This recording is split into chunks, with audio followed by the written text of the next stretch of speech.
going to be taking the negative side of this position. We believe that the Electoral College should not be abolished. First argument I would like to make is that the argument of tradition. William C. Kimberling, who is the Deputy Director of the Federal Elections Commission National Clearinghouse on Election Administration, wrote an article called The Pros and Cons of the Electoral College System.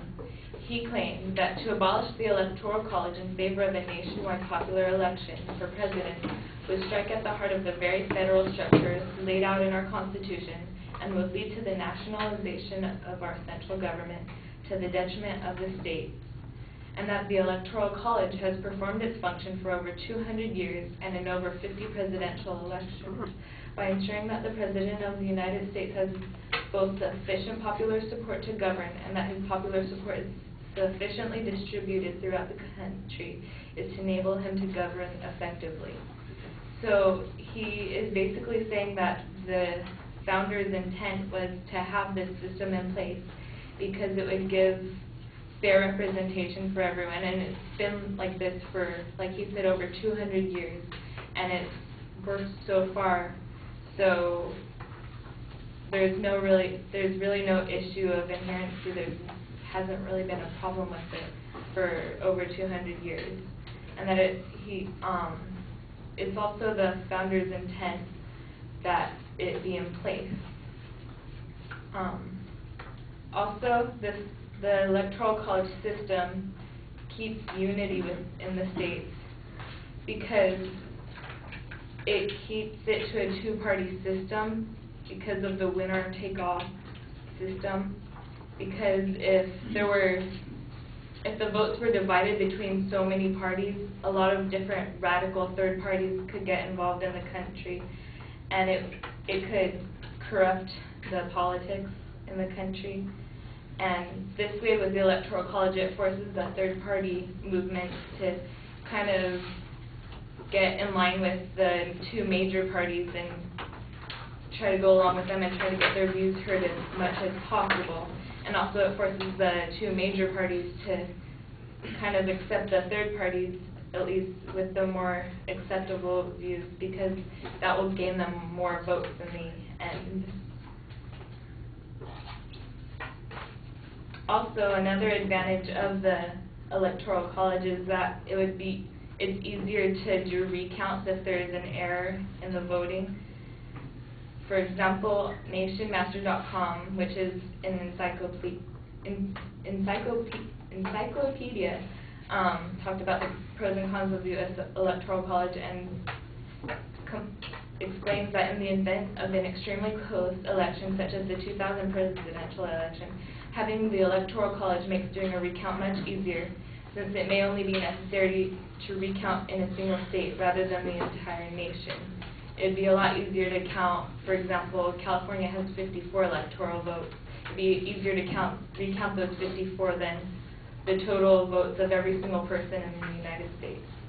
As for the direct election, it's really had a bad history in other countries. For example, from apatheticvoter.com, which is a website that explains the issues very neutrally. It gives the pros and cons of each one to voters who don't really know about the issues.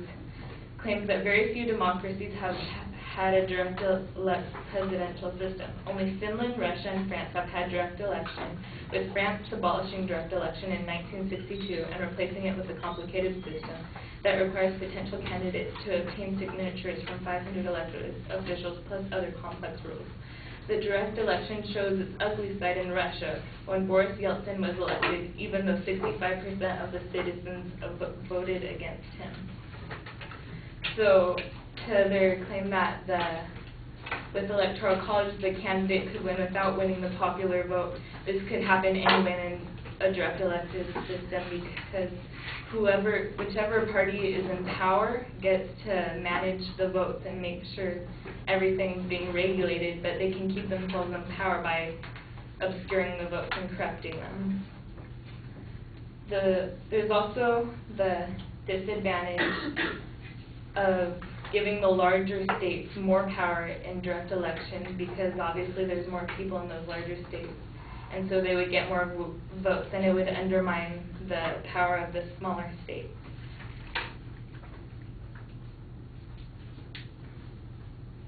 And this way, with the direct election, the minorities have a say because, for example, some demographics are that the 12% of the population in the United States is Hispanic, and so with a direct election, their say wouldn't be heard as much as with Electoral College, because for example, in Arizona, there's 25% of the state is Hispanic, so they'd have at least one state and some other states that have a higher proportion of Mexican Americans, Hispanics, that would be able to vote their say.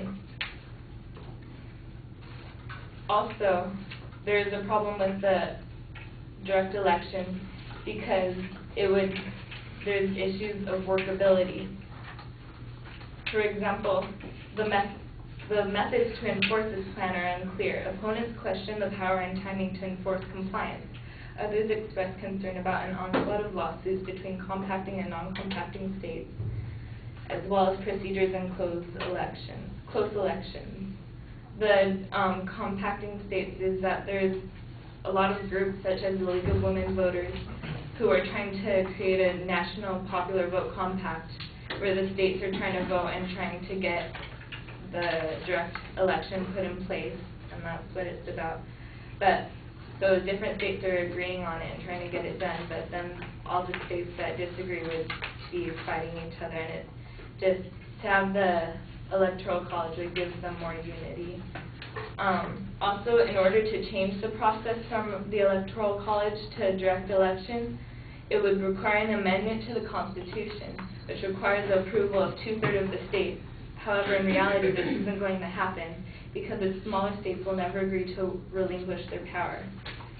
And so, the only way that would happen would modify the Constitution to relinquish the 2/3 majority requirement, and they couldn't do that without obtaining the 2/3 ratification of the states. So it's really a moot point in trying to change the Constitution.